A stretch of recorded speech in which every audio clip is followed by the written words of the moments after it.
With me now in studio is Marc Zell, the Vice President of Republicans Overseas, and Marc Schulman, Newsweek columnist and editor-in-chief of History Central. Marc, I want to start with your thoughts. It was certainly a more civil debate, but beyond the tone, what about the substance? What do you make about the issues that were tackled in the debate? Well, look, Vice President Pence had an important job to do, and that was to defend the President of the United States, who was not popular. Kamala Harris had a more important job to do, to show that she could be president. That was the two parts of this debate. The debate changed very little because no one really answered most of the questions. I mean, most of the hard questions, everyone punted. The three hardest questions there were punted, well, four hardest were punted by both sides.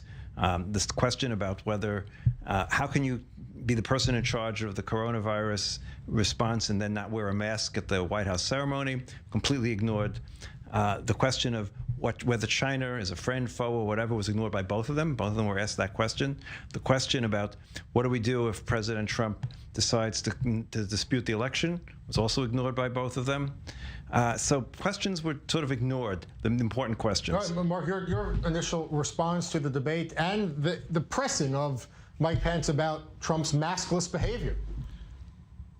Okay. Well, first of all, I was disappointed with the moderator. I thought she preambled all of her questions with the Democratic talking points. But Pence was gracious, powerful, and well-informed. I mean, I've known him for a number of years. This guy is a walking encyclopedia when it comes to policy matters, and he demonstrated that during the debate. Whereas we caught Kamala Harris in a series of outright lies, even about her own career as an attorney general and so on. That Michael Pence had control of the data. He was very polite, but very firm. It was an amazing performance, and the kind of reaction that I saw over the internet after the debate and during it was extremely complimentary. I was very pleased, and he made an interesting contrast with Donald Trump. I want to say, look, a lot of people after the first presidential debate felt that Donald Trump was, overly abrasive or whatever, but I have to tell you that in Israel, for example, and I know this is true in the United States as well, that kind of that style of the president's also appealed to a large part of the population. But on the other hand, it upset a lot of other people, particularly people with higher education. So you had last night an interesting juxtaposition. Yeah, contrast there. Foreign policy wasn't the focus of the debate, but it did come up a little bit, particularly regarding the movement of the embassy. Yeah. Let's listen to Vice President Pence. President Trump kept his word when we moved the American embassy to Jerusalem, the capital of the state of Israel. When Joe Biden was vice president, they promised to do that, and they never did. We've stood strong with our allies, but we've been demanding. Do you think this could move voters here? No, I don't think so. I don't think the question of Trump Israel, making peace, brokering new peace deals, I think generally speaking, foreign policy is not a major thing that Americans vote on, except when they're in a war, and even then it's not even the most important thing. So foreign policy never makes it very high, and let's put it this way, President Trump's foreign policy record is mixed at best. It's not like he's been a tremendous success. In Israel, he's considered a tremendous success. Objection. Okay, you can object all you want, but the reality is it's not considered.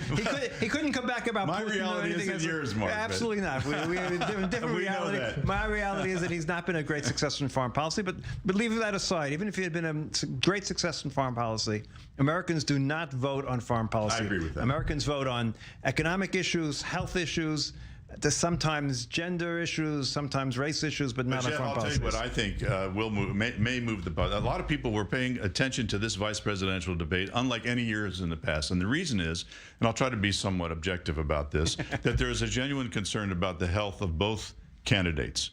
And there's a realistic possibility in the minds of many Americans that one of these candidates for vice president may well become the president.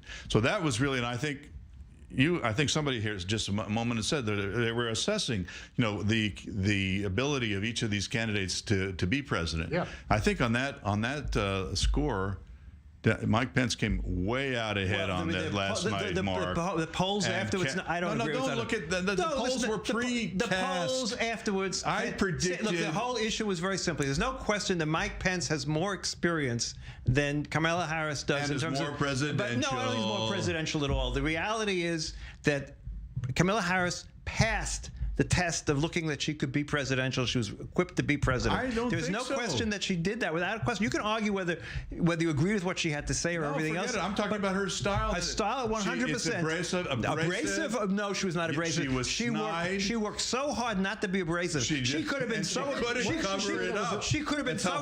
She could have been so abrasive when Pence refused to answer the question about how could you participate in the ceremony for the Supreme Court justice. How could you be part of that? She didn't follow up and say, when he ignored it, she didn't follow up on that. She didn't follow up when he was asked, what is your plan actually to provide pre-existing conditions? She did not follow up on that. Let me tell you she could have come in and really given it to him, but she decided on purpose not to. The President of the United States, Mark, doesn't believe that this mask situation, here we go, I'm wearing a Trump mask here in Hebrew, all right, is really all it's cut out to be. And yes, the President of the United States doesn't believe in any scientists. That's right. No. Yes. No, excuse me. The overwhelming majority of scientists believe that if two people wear a mask, you will not get the virus. Mark, that's not true. Oh, that's please. not true. I can show you a list of 30 articles where there's a legitimate debate among genuine, certified scientists about this. It's not about science. It's about politics. No, he made it about politics. That's the problem. No, it's about politics. That is the single biggest disaster in this issue. Look, is the fact that President Trump made this an issue of politics. It should not be an issue of politics. It is. The Democrats made it. No, excuse me. President Trump is the one who's making it an issue. When the president shut down China travel at the end of... Shut down? He didn't shut it down. He closed one way and let 40,000 other people come in the other way. American citizens. And permanent residents. And people who didn't drive. And people who made an intermediate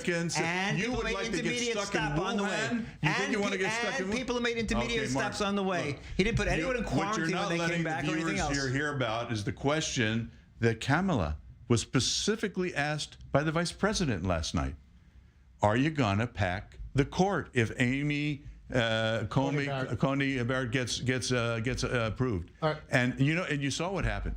He asked her specifically 3-4 times, and she didn't answer the question. And I don't have an answer to that question because I don't know what they should do, quite honestly. You think they should pack the court? I think it's something to look at. I have no idea, really. All right, we have to leave it here. That's all your viewers need to know. This is a very interesting discussion, a fiery debate. I love it. It was great to hear the different analysis. Of course, different takes on the debate and what happened last night, but very important as we tried to a little bit focus here on the impact in the Middle East and what American citizens around the world took away from it. Thank you both so much, Marc Schulman and Marc Zell. Great to have the two Marcs here in studio.